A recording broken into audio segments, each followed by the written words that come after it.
ಮಾವಂಜಿ ಮದುವೆಗದ್ದೆ ತರವಾಡು ಮಂಡಕೋಲು ಗ್ರಾಮ ಸುಳ್ಯ ತಾಲೂಕು ಶ್ರೀ ನಾಗದೇವರು ಸ್ಥಳ ಸಾನ್ನಿಧ್ಯ ಮತ್ತು ಕುಟುಂಬ ದೈವಗಳ ಪ್ರತಿಷ್ಠಾ ಮಹೋತ್ಸವದ ಈ ಕಾರ್ಯಕ್ರಮದಲ್ಲಿ ತಮ್ಮೆಲ್ಲರಿಗೂ ಪ್ರೀತಿಪೂರ್ವಕವಾದ ಸ್ವಾಗತವನ್ನು ಬಯಸಿದೆ.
ಕಾರ್ಯಕ್ರಮದ ಅಂಗವಾಗಿ ದಿನಾಂಕ 5-4-25 ಶನಿವಾರ ಕುಟುಂಬದ ದೈವಗಳ ಪ್ರತಿಷ್ಠೆ, ದಿನಾಂಕ 6-4-25 ಶನಿವಾರ ರವಿವಾರ ನಾಗದೇವರ ಪ್ರತಿಷ್ಠೆ.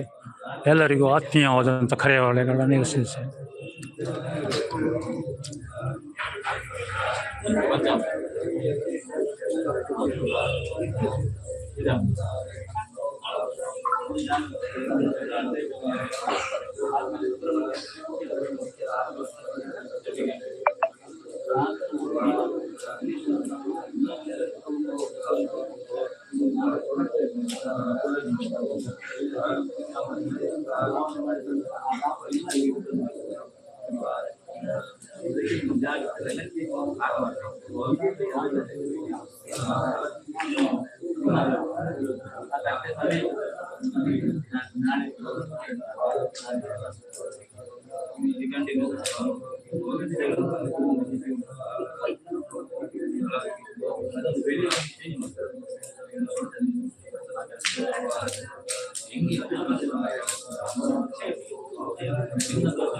Shankapalaya Swaha Namo Jalavalaya Swaha Namo Jalavalaya Swaha Namo Jalavalaya Swaha Jalavalaya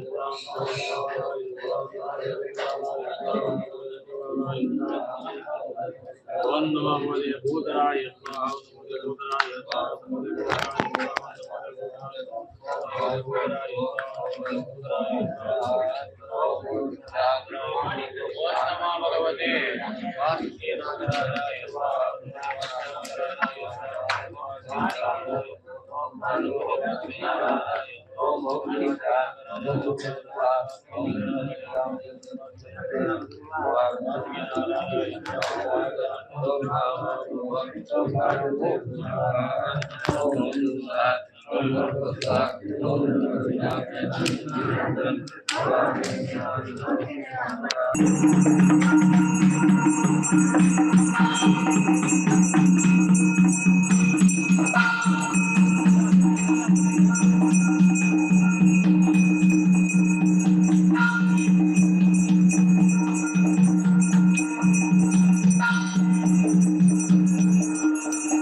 ಟೆಂಡೆ ನೋಡಿ ದೇವಸ್ಥಾನಕ್ಕೆ ಟೆಂಡೆ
ಸುವರ್ಣವನ್ನು ಪವಿತ್ರ ವಿದ್ಯವೃಡೆಯನ್ನು ಪ್ರಾರ್ಥಿಯಾವೆ. ಒಮ್ಮೆ ದಿನ ಮೊನ್ನೆ ಸಂಸ್ಕಾರ ವಿಶ್ವಮಯ ಮಾಡಿ ಅದನ್ನು ಪ್ರತಿಷ್ಠೆ ಒಂದನ್ನು ಪೂಜೆಗೆ ಬಿಟ್ಟಿದೆ. ಅದೇ ರೀತಿ ಇವತ್ತಿನ ಆ ಸರ್ಪವನ್ನೆಲ್ಲ 3 ದಿನ ಶೌಚವನ್ನೆಲ್ಲ ಮಾಡಿಕೊಂಡು ಇವತ್ತಿನ ದಿನ ಆ 9 ವಿಧ 8 ವಿಧ ಸರ್ಪಗಳಿಗೆಲ್ಲ ನಾವು ಬೇರೆ ಬೇರೆ ರೀತಿಯಲ್ಲಿ ಎಲ್ಲರಿಗೂ ಆ ಪಿಂಡ ಪ್ರದಾನವನ್ನು ಮಾಡಿ ಅಗ್ನಿವಾಗಿ 3 ವರ್ಷಗಳಿಂದ ಆಹುತಿ ಅಲ್ಲದೆ ನವನಾಗಗಳಿಗೆಲ್ಲ ಆಹುತಿಯನ್ನು ಕೊಟ್ಟು ದೇವ ಪ್ರಸನ್ನ ಕಾಲ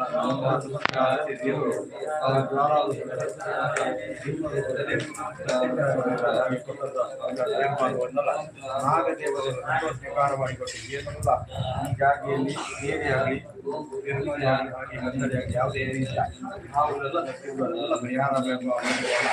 ಆ ನಾಗದೇವ ಆ ಆಶೀರ್ವಾದಕ್ಕೆ ಆರೋಗ್ಯ ಪುತ್ರಾಂತೆ ಆರೋಗ್ಯ ಮತ್ತು ಸಂತೋಷ ಅಭಿವೃದ್ಧಿ ಮಾಡಿಕೊಡ್ತಾರೆ ಅಂತ ಹೇಳಿದ್ದಾರೆ. ಹಾಗೆ ಸಂಬಂಧನ ಪಂಚಾಯತ್ನು ಆಗಿರುವಾಗ ಹಾಗೆ ಎಲ್ಲ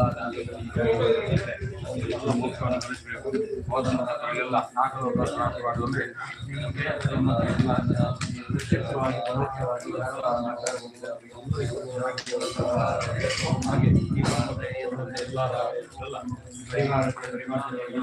ಎಲ್ಲರಿಗೂ ಆಯುರಾರೋಗ್ಯವಾಗಿ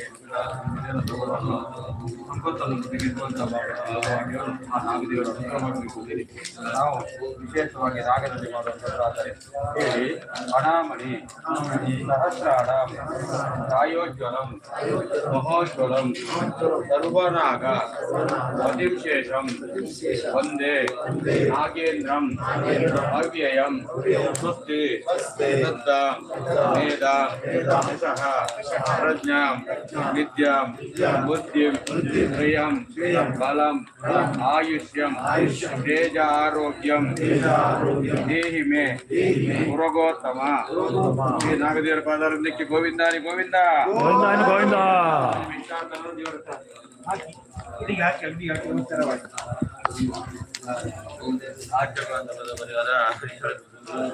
वरिष्ठ पूर्णवाद ನನಗೆ ಮಾರಿದ ಪೂರ್ಣಮಜ ಪೂರ್ಣಮಯ ಪೂಜಾ ಪೂರ್ಣಮಜ ಪೂರ್ಣಮಯ ಪೂಜಾ ಪ್ರಾಚ್ಯ ವಿದ್ಯಾಭಾದಿ ದಶರಾಯಾದಿಗೆ ವಿದ್ಯಾಭಾದಿ ಊರ್ಧಾಯ ಮೆಚ್ಚ ಸಂವತ್ಸರ ಯಜ್ಞಪತಿರ್ಮಾದೇದ ಬ್ರಹ್ಮಣೇ ವರಂದರ ಪ್ರಭಸ್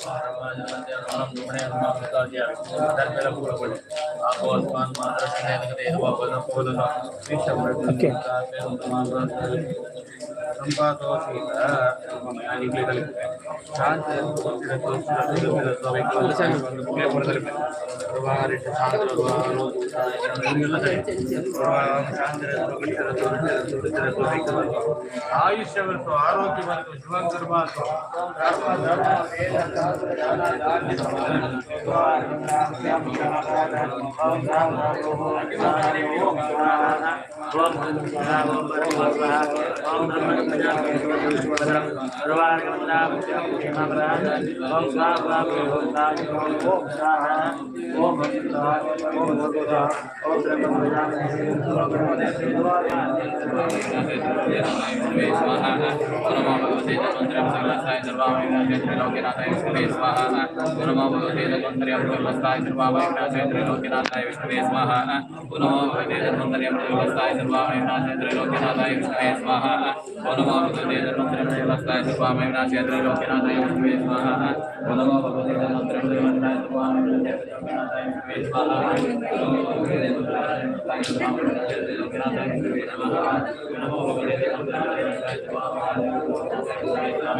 నాగనగట్ట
ಆಗ್ಲಿಕ್ಕಿಲ್ಲ.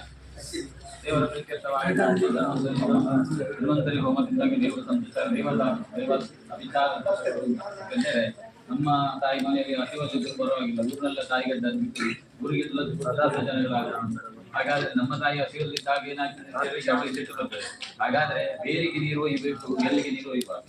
ಹಾಗಾದ್ರೆ ಬೇರಿಗೆ ನೀರು ಒಯ್ದ್ರೆ ಮರ ಸಿಗುತ್ತದೆ, ಎಲ್ಲಿಗೆ ನೀರು ಒಯ್ದ್ರೆ ಮರ ಸಿಗುತ್ತದೆ, ಅಪರಾಧ ಆಗ್ತದೆ. ತಾಯಿ ಬೇರು ಪ್ರಧಾನ.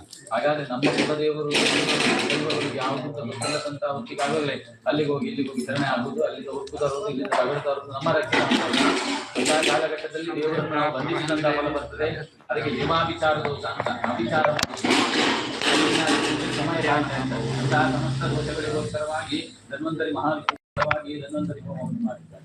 ನಾವೆಲ್ಲ ನೀವೆಲ್ಲ ತಿಳ್ಕೊಳ್ಬಹುದು ನಾವು ಮಾಡಿದ್ದೇವೆ ಅಂತ ಅಹಂಕಾರ ನಮಗೆ ಸಾಧ್ಯವಾಗ್ತದೆ. ನೀವು ಮಾಡಿಸಿ ಅಂತ ಹೇಳ್ಬೇಕು. ಯಾಕಂದ್ರೆ ನಾವು ಯಾರು ಅಲ್ಲ ನಿಮಿತ್ತಗಳು.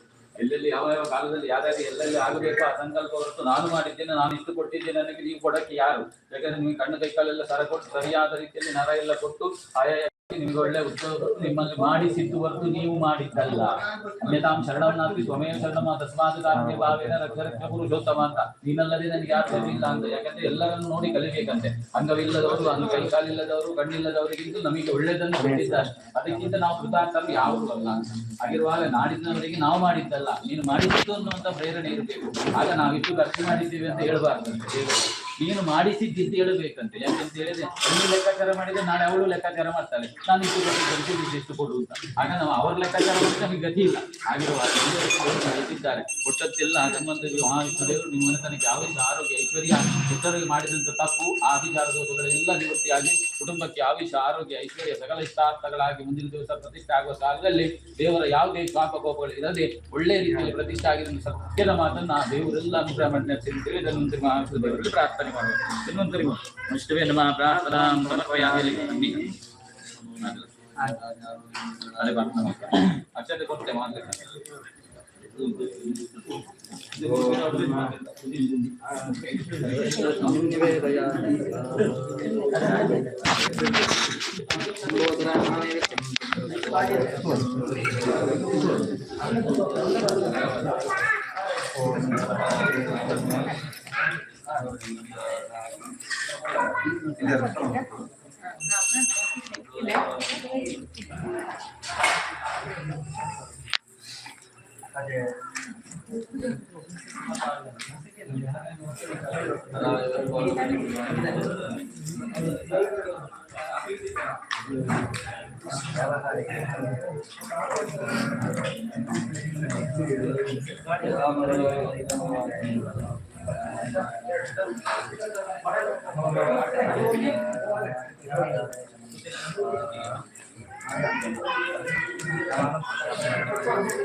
ಗಂಟೆ ಬಿಡಿ ಜಾಗಟೆ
अमृतामानयन्ताम् गुरुभ्यो नमः प्रार्थयामि त्रिनयन वर्णाब्दा बद्धमौल्यं शुक्लां शुकवर्णमणयः कल्पमोदोष्टम् अभिवदवरशक्तिस्तुतिका बीजहस्तं नवलकनकबालालङ्कृताङ्गकृशानं यज्ञेश्वराय नमः श्रीतमकरनिषण्णां शुभ्रवर्णात्रनेत्राङ्करदृगलशद्योत्पलां बीजविष्टां विधि हरिहररूपां सेनुकौडीरचूडां दसितशीतदुकूलां जाह्नवीतां नमामि गंगा भागीरथ्यै नमः आरोग्यं भक्तबन्धुर्वितरतु महदां सम्पदं शीतरश्मिः भूतलाभं भूमिपुत्र सकलगुणैतो वाग्विबोधं च सौम्यः सौभाग्यं देवमन्दिरे रिपुभयशमनं भार्गवशौर्यमार्गे दीर्घायुर्कुलधरेशः चेतुराचुन्द्रतारम् अरिष्टानि प्रणश्यन्ते दुरितानि भयानि च शान्तिरस्तु शुभमेस्तु ग्रहाः कुर्वन्तु मङ्गलम् नवग्रहदेवताभ्यो नमः प्रार्थयामि चन्द्रार्काग्निलोचनमस्थितमुखं पद्मद्वयाङ्कस्थितं मुद्रापाशभुगाक्षुदूतरबलधत्पाणि हेमांशुप्रभं कोटिरेन्दुकुलस्तुताप्रधर्माराजभूषोज्ज्वलं कान्त्याश्वमोहनं पशुपतिं मृत्युञ्जयं भावये मृत्युञ्जय नमस्तुभ्यं मृत्युहर नमाम्यहम् सर्वमृत्युविनाशाय मृत्युञ्जय नमो नमः अरुणकमलकान्ते कृतिनीराजमानं करकलितकपालं स्वच्छमानं ददानं कलश अमृतपूर्णं शूलहस्तं ज्वलन्तं त्रिनयन अभिवन्द्ये महेशं रुद्राय ಪ್ರಾರ್ಥಯಾಮಿ ನಮಸ್ಕರೋಮಿ. ಸರಿ ಯಜಮಾನ್ರೆ, ದೇವರ ಹತ್ರ ಎಲ್ಲ ಪ್ರಾರ್ಥನೆ ಮಾಡಿಕೊಳ್ಳುವ. ಹೋಮ ಅಂತೆ ದೇವ ಪ್ರಸನ್ನ ಅಂತ, ಹೋಮದ ಅವಸಾನ ಅಂತ ಹೇಳಿದ್ರೆ ಆ ಪೂರ್ಣಾಹುತಿ ಆಗುವಂತಹ ಸಮಯ, ಮಂಗಳಾರತಿ ಆಗಿ ಪೂರ್ಣಾಹುತಿ ಆಗುವಂತಹ ಸಮಯಗಳೆಲ್ಲ ದೇವರು ಪ್ರಸನ್ನ ಚಿತ್ತರಾಗಿರುವಂತಹ ಸಂದರ್ಭ ಅಂತ. ಅಂತಹ ಸಂದರ್ಭಗಳಲ್ಲಿ ಯಾವ ಉದ್ದೇಶಗಳನ್ನ ಇಟ್ಟುಕೊಂಡು ದೇವತಾ ಆರಾಧನೆಯನ್ನ ಮಾಡಿದ್ದೇವೆಯೋ ಆ ಉದ್ದೇಶವನ್ನ ಭಕ್ತಿ ಪೂರ್ವಕವಾಗಿ ನಾವು ಪ್ರಾರ್ಥನೆಯನ್ನ ಮಾಡಬೇಕು ಅಂತ. ಯಾಕೆಂತ ಕೇಳಿದ್ರೆ ದೇವರು ಸಂತೋಷವಾಗಿರುವಾಗ ಕೇಳಿದ್ರೆ ಮಾತ್ರ ಕೊಡುದು ಅಂತ. ಅದು ನಾವು ಸಹ ಅಷ್ಟೇ ಅಲ್ವಾ, ಸಂತೋಷವಾಗಿ ಒಬ್ಬರ ಇರುವಂತಹ ಸಂದರ್ಭಗಳಲ್ಲಿ ಕೇಳಿದ್ರೆ ಅದು ಸ್ಯಾಂಕ್ಷನ್ ಆಗ್ತದೆ, ಇಲ್ಲದಿದ್ರೆ ಸಿಟ್ಟಲ್ಲಿರುವಾಗ ಕೇಳಿದ್ರೆ ಸ್ಯಾಂಕ್ಷನ್ ಆಗುದಿಲ್ಲ. ಹಾಗೆ ದೇವರು ಕೂಡ ಆ ಸಂತೋಷಿತರಾಗಿರುವಂತಹ ಸಂದರ್ಭ ಯಾವಾಗ ಅಂತ ಕೇಳಿದ್ರೆ ಆಗಲೇ ಹೇಳಿದ್ದಾರೆ ಅವರು ಪ್ರಾರ್ಥನೆಯಲ್ಲಿ, ಕರ್ಮಾದವು ಕರ್ಮವದ್ಯೇಚ ಕರ್ಮ ಅಂತೆ ಪ್ರಾರ್ಥನಂ ಪುನಃ ಅಂತ. ಒಂದು ಕರ್ಮಾಂಗದ ಆರಂಭದಲ್ಲಿ, ಕರ್ಮಾಂಗದ ಮಧ್ಯಭಾಗದಲ್ಲಿ, ಇನ್ನು ಕರ್ಮಾವಸಾನ ಅಂತ ಕೇಳಿದ್ರೆ ಆ ಕರ್ಮದ ಅವಸಾನ ಯಾವಾಗ ಅಂತ ಕೇಳಿದ್ರೆ ಆ ಹೋಮದ ಪೂರ್ಣಾಹುತಿಗಳೆಲ್ಲ, ಪೂರ್ಣಾಹುತಿಯ ಕಾಲಗಳೆಲ್ಲ ದೇವರು ಪ್ರಸನ್ನರಾಗಿರುವಂತಹ ಸಂದರ್ಭಗಳು ಅಂತ. ಅಂತಹ ಸಂದರ್ಭಗಳಲ್ಲಿ ಯಾವ ಉದ್ದೇಶವನ್ನು ಇಟ್ಟುಕೊಂಡು ನಾವು ಪ್ರಾರ್ಥನೆ ಮಾಡುತ್ತೇವೆಯೋ ಆ ಪ್ರಾರ್ಥನೆಯನ್ನು ಅವರು ಖಂಡಿತವಾಗಿ ಅನುಗ್ರಹ ಮಾಡ್ತಾರೆ ಎನ್ನುವಂಥದ್ದು ಶಾಸ್ತ್ರ ವಚನ. ಆ ಪ್ರಕಾರವಾಗಿ ಒಂದು ಪ್ರಶ್ನಾಕಾಲದಲ್ಲಿ ಚಿಂತಿಸಿದಂತಹ ಪ್ರಕಾರ ಇಲ್ಲಿ ಬಂದಂತಹ ದುರಿತ ದೋಷಗಳು ಅಥವಾ ಕುಟುಂಬಕ್ಕೆ ಬಂದಂತಹ ಮೃತ್ಯು ದೋಷಗಳ ಪರಿಹಾರಾರ್ಥವಾಗಿ ಬಲ್ಲವರೊಂದು ನಿರ್ದೇಶನವನ್ನು ಕೊಟ್ಟಿದ್ದಾರೆ. ಸಂಜೀವಿನಿ ಮೃತ್ಯುಂಜಯ ಹೋಮ ಮಾಡಬೇಕು ಅಂತ. ಅಲ್ಲಿ ಶಬ್ದಗಳಲ್ಲಿ ಇರುವುದೇ ಹಾಗೆ, ಸಮ್ಯಕ್ ಜೀವನ ಇತಿ ಸಂಜೀವನ ಅಂತ. ಸಂಜೀವನ ಅಂತ ಹೇಳಿದ್ರೆ ಏನು ಅಂತ ಕೇಳಿದ್ರೆ ಚೆನ್ನಾಗಿ ಜೀವನ ಮಾಡುವಂತಹ ಒಂದು ವ್ಯವಸ್ಥೆಯನ್ನ ಅನುಗ್ರಹ ಮಾಡುವ ಯಾರು ಅಂತ ಕೇಳಿದ್ರೆ ರುದ್ರ ಅಂತ. ಶಬ್ದದಲ್ಲೇ ಇರುವುದು ಹಾಗೆ. ಹೃದಂ ದ್ರಾವಯತೀತಿ ರುದ್ರ. ರುದ್ರ ಅಂತ ಹೇಳಿದ್ರೆ ಏನು ಅಂತ ಕೇಳಿದ್ರೆ ಎಲ್ಲ ದುಃಖಗಳನ್ನ ಪರಿಹಾರ ಮಾಡಿಕೊಟ್ಟು ನಮಗೆ ಒಳ್ಳೆಯದನ್ನ, ಶಿವ ಅಂದ್ರೆ ಮಂಗಲ ಅಂತ. ಬೇರೆ ಬೇರೆ ಹೆಸರುಗಳು. ಶಿವ ಅಂದ್ರೆ ಶಬ್ದಾರ್ಥ ಹಾಗೆ, ಮಂಗಲ ಅಂತ, ಮಂಗಲ ಅಂತ ಹೇಳಿದ್ರೆ ಶಿವ ಅಂತ. ಹಾಗೆ ಆ ಮಂಗಲವನ್ನ ಅನುಗ್ರಹ ಮಾಡುವಂತಹ ಒಂದು ಶಕ್ತಿ ಅಂತ ಕೇಳಿದ್ರೆ ಶಿವ ಅಂತ ಒಂದನೇ ವಿಚಾರ. ಇನ್ನೊಂದು ಕೇಳಿದ್ರೆ ಒಂದು ನಮ್ಮ ರುದ್ರಾಧ್ಯಾಯದಲ್ಲಿ ಒಂದು ಮಾತು ಉಂಟು, ಪ್ರಥಮೋ ದೇವಿಯೋ ಭಿಷಕ್ ಅಂತ. ಭಿಷಕ್ ಅಂತ ಹೇಳಿದ್ರೆ ವೈದ್ಯ ಅಂತ. ಸೃಷ್ಟಿಯ ಆದಿ ವೈದ್ಯ ಯಾರು ಅಂತ ಕೇಳಿದ್ರೆ ಶಿವ ಅಂತ. ಅದಕ್ಕೋಸ್ಕರವಾಗಿ ಅವನನ್ನ ಆರಾಧನೆ ಮಾಡಬೇಕು. ಅವನನ್ನ ಆರಾಧನೆ ಮಾಡಿದ್ರೆ ಏನಂತ ಕೇಳಿದ್ರೆ ಸ್ವಭಕ್ತ ಸಂರಕ್ಷಣ ಕಾಮಧೇನು ಅಂತ ಕಲ್ಪೋಕ್ತ ಪೂಜೆಯಲ್ಲಿ ಅವನನ್ನ ಹೊಗಳಿದ್ದಾರೆ. ಯಾಕೆಂತ ಕೇಳಿದ್ರೆ ಸ್ವಭಕ್ತ ಸಂರಕ್ಷಣ, ತನ್ನ ಭಕ್ತರನ್ನ ರಕ್ಷಿಸುವಂತಹವನು, ರಕ್ಷಣೆ ಮಾಡುವುದು ಮಾತ್ರವಲ್ಲ, ಇನ್ನೇನು ಕಾಮಧೇನು. ಕಾಮಧೇನು ಅಂತ ಹೇಳಿದ್ರೆ ನಮ್ಗೆ ಏನು ಬೇಕಾದ್ರೆ ಅವನು ಕೊಡ್ತಾನೆ ಅಂತ. ಆದ್ರಿಂದ ಅವನನ್ನ ಆರಾಧನೆ ಮಾಡಿದಲ್ಲಿಗೆ ಎಲ್ಲ ದುರಿತಗಳು, ಆ ಮೃತ್ಯು ದೋಷಗಳೆಲ್ಲ ಪರಿಹಾರ ಆಗ್ತದೆ ಎನ್ನುವಂಥದ್ದು ಶಾಸ್ತ್ರ ವಚನ. ಇನ್ನು ಮೃತ್ಯು ಅಂತ ಹೇಳುವುದಕ್ಕೆ ಸಾವು ಎನ್ನುವಂತ ಶಬ್ದಗಳು ಮಾತ್ರ ಅರ್ಥವಲ್ಲ. ನಮಗೆ ಒಂದು ಅಪಮಾನ ಆದ್ರೆ ಅದು ಒಂದು ಮೃತ್ಯು. ಬೇಕಾದಂತಹ ಸಂದರ್ಭಕ್ಕೆ ಸಿಕ್ಕದೇ ಇದ್ರೆ, ಅದು ಅದಕ್ಕೆ ವಿಳಂಬ ಆದ್ರೆ, ಯಾವುದೇ ಕೆಲಸಗಳು ಆಗದಿದ್ರೆ ಅದೆಲ್ಲ ಮೃತ್ಯು ತುಲ್ಯವಾದಂತಹ ದೋಷಗಳು ಅಂತ. ಹಾಗೆ ಆ ಎಲ್ಲ ಮೃತ್ಯು ತುಲ್ಯವಾದಂತಹ ದೋಷಗಳ ಪರಿಹಾರಾರ್ಥವಾಗಿ ಅವರನ್ನ ಆರಾಧನೆ ಮಾಡಬೇಕು ಅಂತ ಅಲ್ಲಿ ಹೇಳುವಾಗ ಪ್ರಧಾನವಾಗಿ 7 ಬಗೆಯ ದ್ರವ್ಯಗಳನ್ನ ಅವನಿಗೆ ಅರ್ಪಣೆ ಮಾಡಿದ್ರೆ ಆಯಾಯ ದ್ರವ್ಯಗಳ ಫಲಗಳು ನಮಗೆ ಅನುಗ್ರಹ ಮಾಡ್ತಾನೆ ಅಂತ. ಪ್ರಧಾನವಾಗಿ ಅವನಿಗೆ ಅಮೃತ ಬಳ್ಳಿ ಸಮಿದೆ ಅಂತ, ಸುಧಾ ಸೌಖ್ಯಂ ಅಂತ. ಸುಧಾ ಅಂತ ಹೇಳಿದ್ರೆ ಅಮೃತ ಬಳ್ಳಿ ಸಮಿದೆ, ಅದನ್ನ ಆಹುತಿಯನ್ನ ಕೊಟ್ರೆ ಸೌಖ್ಯಂ, ಸುಖಕ್ಕೆ ಇರಬೇಕಾದಂತ ಏನೊಂದು ವ್ಯವಸ್ಥೆಗಳುಂಟ ಆ ಎಲ್ಲ ವ್ಯವಸ್ಥೆಗಳನ್ನು ಅವನು ಅನುಗ್ರಹ ಮಾಡ್ತಾನೆ. ಇನ್ನು ವಟೋ ವೃದ್ಧಿ, ಆ ವಟ ಅಂತ ಹೇಳಿದ್ರೆ ಗೋಳಿ ಅಂತ, ಆ ಗೋಳಿ ಸಮಿತಿಯನ್ನ ಆಹುತಿಯನ್ನ ಕೊಟ್ಟಾಗ ವೃದ್ಧಿ. ವೃದ್ಧಿ ಅಂತ ಹೇಳಿದಕ್ಕೆ ಎಷ್ಟೋ ಶಬ್ದಗಳಿಗೆ ಎಷ್ಟೋ ಅರ್ಥಗಳನ್ನ ಕೊಡಬಹುದು. ನಮಗೆ ಇಲ್ಲಿ ಯಾವ ರೀತಿ ಬೇಕು ಎನ್ನುವಂಥದ್ದು ಸಂಕಲ್ಪ ನಮಗೆ ಬೇಕು. ಅಂತಹ ಸಂಕಲ್ಪ ಇಟ್ಟುಕೊಂಡು ಆ ವೃದ್ಧಿಯನ್ನ ಪ್ರಾರ್ಥಿಸಿದಾಗ, ಅಂತಹ ಸಮಿತಿಯನ್ನು ಹಾಕಿದಾಗ ವೃದ್ಧಿಯನ್ನ ಅನುಗ್ರಹ ಮಾಡ್ತಾನೆ. ಹಾಗೆ ಸುಧಾ ಸೌಖ್ಯ ಮುಟೋ ವೃದ್ಧಿ ಇಲ ಆಯುಷ್ಯವರ್ಧನಂ. ಒಂದು ಕಡೆಯಲ್ಲಿ ಹೇಳಿದೆ ಇಲೆಯರ ಹರತೆ ಪಾಪಂ ಅಂತ, ಆದ್ರೆ ಸಂಜೀವಿನಿ ಮೃತ್ಯುಂಜಯದ ಆ ಕಾರಿಕೆಯಲ್ಲಿ ಹೇಳುವುದೇನು ಅಂತ ಕೇಳಿದ್ರೆ ಇಲಾದ ಆಯುಷ್ಯವರ್ಧನಂ, ಆಯುಷ್ಯ ವೃದ್ಧಿಗೋಸ್ಕರವಾಗಿ ಆ ತಿಲವನ್ನ ಎಳ್ಳನ್ನ ಹೋಮ ಮಾಡಬೇಕು ಅಂತ. ಇನ್ನು ದೂರ್ವಾದ ಶೌರ್ಯಂ, ಆ ಕದಿಕೆಯನ್ನು ಹೋಮ ಮಾಡಿದಾಗ ಶೌರ್ಯ ಅಂತ. ಶೌರ್ಯ ಅಂತ ಶೂರತ್ವಕ್ಕೆ ಇರಬೇಕಾದಂತ ವ್ಯವಸ್ಥೆಗಳು ಅಂತ. ಇರುವಂತಹ ಸ್ಥಿತಿಯಲ್ಲಿ ಮನುಷ್ಯ ಸರಿಯಾಗಿ ಇರಬೇಕು, ಯಾವ್ಯಾವ್ದು ಎಲ್ಲೆಲ್ಲಿ ಹೇಗೆ ಹೇಗೆ ಇರಬೇಕು, ಯಾವ ಕೆಲಸಗಳಲ್ಲೂ ಯಾವ ಇಂದ್ರಿಯಗಳೆಲ್ಲ ಮಾಡಬೇಕಾ ಅದೆಲ್ಲ ಸರಿಯಾಗಿ ಇದ್ರೆ ಅದೊಂದು ಶೂರತ್ವಕ್ಕೆ ಒಂದು ಅನ್ವರ್ಥನಾಮ ಅಂತ. ಆದ್ರಿಂದ ಅಂತಹ ಶೂರತ್ವವನ್ನ ಆ ಭಗವಂತ ಅನುಗ್ರಹ ಮಾಡ್ತಾರೆ. ಇನ್ನು ಪಯಃ ಕಾಂತಿ, ಹಾರನ್ನ ಹಾಕಿದಾಗ ನಮಗೆ ಬೇಕಾದಂತಹ ಕಾಂತಿಗಳು ಅಥವಾ ತೇಜಸ್ಸುಗಳೆಲ್ಲ ಸಿಗ್ತದೆ ಅಂತ. ಹಾಗೆ ಪರಮಾನ್ನೇನ ಪುತ್ರ ಪೌತ್ರ ಸ್ಯಾತ್, ಆ ಪರಮಾನ್ನ ಆಹುತಿಯಿಂದ ಅವನಿಗೆ ಏನಂತ ಕೇಳಿದ್ರೆ ಪುತ್ರ ಪೌತ್ರಾದಿ ಅಥವಾ ನಮ್ಮ ಕುಟುಂಬ ಬೆಳೆಯುವಂತಹದ್ದು, ವಂಶ ಬೆಳೆಯುವಂತಹದ್ದು ಇಂತ ಅದಕ್ಕೆಲ್ಲ ಅನುಗ್ರಹಕಾರಕನಾಗ್ತಾನೆ ಅವನು ಅಂತ. ಆದ್ರಿಂದ ಇನ್ನು ಗೃದೇನ ವರ್ಧತೆ ಬುದ್ಧಿ ತಥಾ ಆಯು, ಆ ತುಪ್ಪದಿಂದ ಆಹುತಿ ಹಾಕಿದಾಗ ಒಳ್ಳೆಯ ಬುದ್ಧಿಶಕ್ತಿ ಮತ್ತು ಆಯಸ್ಸು ಎರಡೂ ಕೂಡ ನಮಗೆ ವೃದ್ಧಿ ಆಗ್ತದಂತೆ. ಅದಕ್ಕೋಸ್ಕರವಾಗಿ ಈ ದ್ರವ್ಯಗಳನ್ನ ಹಾಕಿ ಅವನ ಹತ್ರ ಪ್ರಾರ್ಥನೆ ಮಾಡಬೇಕು. ಅದೇ ರೀತಿಯಲ್ಲಿ ನಾವು ಕೇವಲ ಅವನನ್ನು ಮಾತ್ರವಲ್ಲ, ಆದಿತ್ಯಾದಿ ನವಗ್ರಹರನ್ನು ಇಟ್ಟುಕೊಂಡೇ ಅಥವಾ ಅವರಿಗೆ ಆಹುತಿಯನ್ನ ಸಮರ್ಪಣೆ ಮಾಡಿಕೊಂಡೇ ನಾವು ಎಲ್ಲ ಕರ್ಮಾಂಗವನ್ನ ಮಾಡಿದ್ವಿ. ಯಾಕೆಂದ್ರೆ ಕೇಳಿದ್ರೆ ಮನುಷ್ಯನ ಪ್ರತಿಯೊಂದು ಆಗು ಹೋಗುಗಳಿಗೆಲ್ಲ ಕಾರಣಕರ್ತಾರು ಯಾರು ಅಂತ ಕೇಳಿದ್ರೆ ಆದಿತ್ಯಾದಿ ನವಗ್ರಹರು. ಅವರ ಅಸ್ತಿತ್ವವನ್ನ ಇಟ್ಟುಕೊಂಡೇ ಜಾತಕವನ್ನ ವಿಮರ್ಶೆ ಮಾಡುವಾಗಲೇ ಹೇಳ್ತಾರೆ ನಮಗೆ ಇಂತಿಂತ ಬಿರಿಡು ಒಳ್ಳೆದು, ಇಂತಿಂತ ಬಿರಿಡು ಹಾಳು ಅಂತ. ಆದ್ರಿಂದ ಅವರು ನಮಗೆ ಅನುಗ್ರಹ ಕಾರಕರಾಗಿರ್ಬೇಕು ಅಂತಿದ್ರೆ ಅವರನ್ನು ನಾವು ಸ್ತುತಿ ಮಾಡಬೇಕು, ಅವರಿಗೆ ಬೇಕಾದಂತಹ ಆಹುತಿಗಳನ್ನು ಹಾಕಬೇಕು. ಯಾಕೆಂತ ಕೇಳಿದ್ರೆ ಅಲ್ಲಿ ಹೇಳಿದ್ದೆ ಹಾಗೆ ಪೂಜಿತಾ ಪೂಜಿಷ್ಯಂತಿ ನಿರ್ಧಹಂತಿ ಅವಮಾನಿತಾ ಅಂತ. ನವಗ್ರಹ ಹೇಗೆ ಅಂತ ಕೇಳಿದ್ರೆ ಪೂಜಿತಾ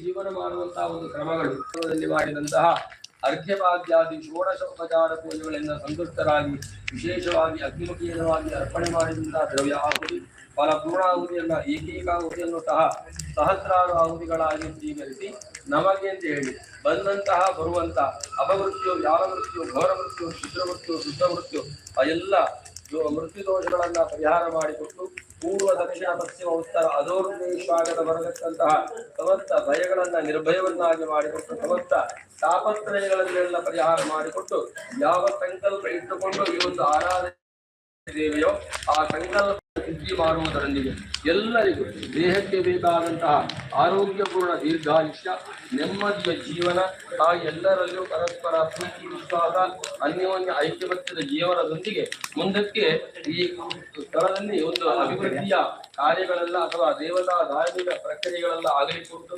ಆ ಎಲ್ಲ ಧಾರ್ಮಿಕ ಪ್ರಕ್ರಿಯೆಗಳಿಗೆ ದೇವರು ಅನುಗ್ರಹಕಾರಕರಾಗಿದ್ದು ನಮ್ಮ ಸಂಕಲ್ಪವನ್ನೆಲ್ಲ ನೆರವೇರಿಸಿ ನಮಗೆಲ್ಲ ಹಿತೋಷ್ಟವಾದಂತಹ ಶ್ರೇಯೋಭಿವೃದ್ಧಿ, ನಿತ್ಯ ಮಂಗಳ, ನಿತ್ಯ ಸಂತೋಷವನ್ನ ಅನುಗ್ರಹ ಮಾಡಿ ಕಾಪಾಡಬೇಕು ಅಂತ ಪ್ರಸನ್ನ ಕಾಲದಲ್ಲಿ ಮಾಡುವಂತ ಪ್ರಾರ್ಥನೆ ಹೇಳಿ. ಮೃತ್ಯುಂಜಯ ನಮಸ್ತುಭ್ಯಂ ಮೃತ್ಯು ಹರ ನಮಾಮ್ಯಹಂ ಸರ್ವ ಮೃತ್ಯು ವಿನಾಶಾಯ ಮೃತ್ಯುಂಜಯ ನಮೋ ನಮಃ. ಶ್ರದ್ಧಾ ವೇದಾಂ ಯಶಃ ಪ್ರಜ್ಞಾಂ ವಿದ್ಯಾಂ ಬುದ್ಧಿಂ ಶ್ರಿಯಂ ಫಲಂ ಆಯುಷ್ಯಂ ತೇಜ ಆರೋಗ್ಯಂ ದೇಹಿ ಮೇ ಪರಮೇಶ್ವರ.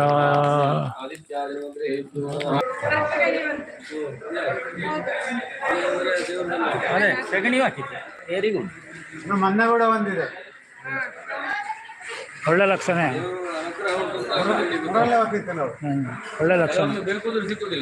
ಬೇಕಂತ ಸಿಗ್ಲಿಲ್ಲ ಎಲ್ಲರೂ ಇದಾಗ ಹುಡುಕಿದ್ದು ಅದು ಎಲ್ಲಿ ಸಿಗೋದಿಲ್ಲ.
ಪ್ರಸಾದ ಪೂರ ಕೊನೋಲೆ बोलतो.